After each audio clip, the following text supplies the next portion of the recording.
want to make this video for one specific reason tonight. And I know a lot of people are going to think that's to discuss the fact that the assault weapons ban and the high-capacity magazine ban amendments failed in the Senate today. Although that is a great thing, that is not what I want to discuss. What I want to discuss is the speech that Obama gave after this happened.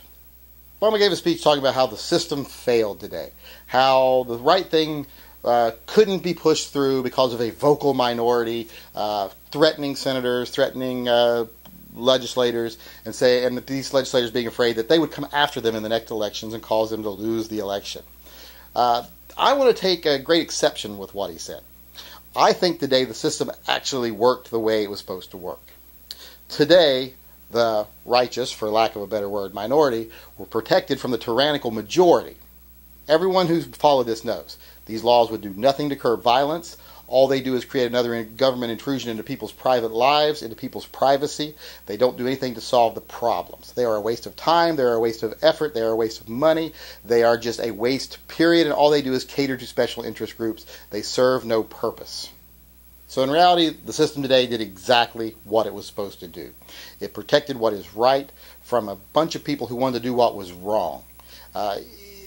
What struck me most about his comments was not just the chastising and almost shaking his finger tone at everyone, was the fact that the irony escaped him of the fact that this is the first black president stating that, and let's say these numbers are right. Let's not even question the numbers. Let's not say, oh, the polls are misleading, the polls are blatantly false, or they're, let's just throw all that to the wind. Let's just say the numbers are correct. And let's say this number he's pulling out of his ass that, 90% of the people were for this bill.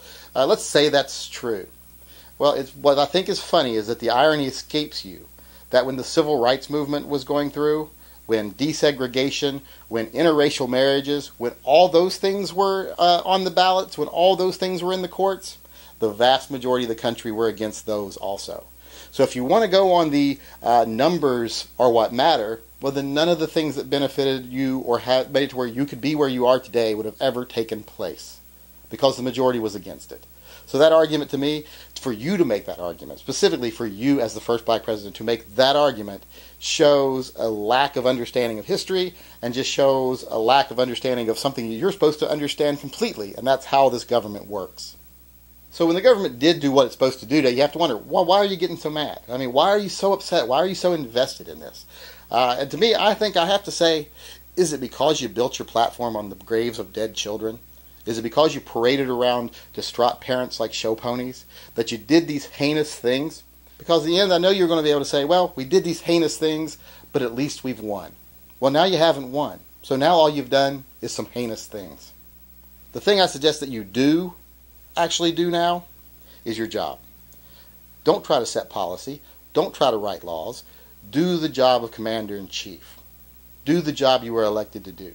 Don't chastise those that choose not to do what you want to do just because you think it was the right thing to do. Don't think that your opinion matters more than the people. When you start thinking your opinion matters more than the people, then you are in the wrong position.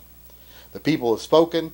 Our representatives have spoken. The representatives represented their states, represented the people in those states. And they represented what was right for the Constitution.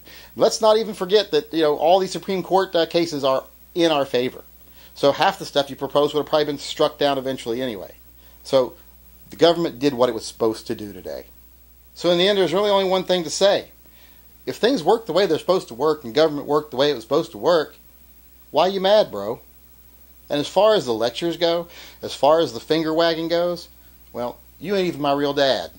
So you can just keep them to yourself.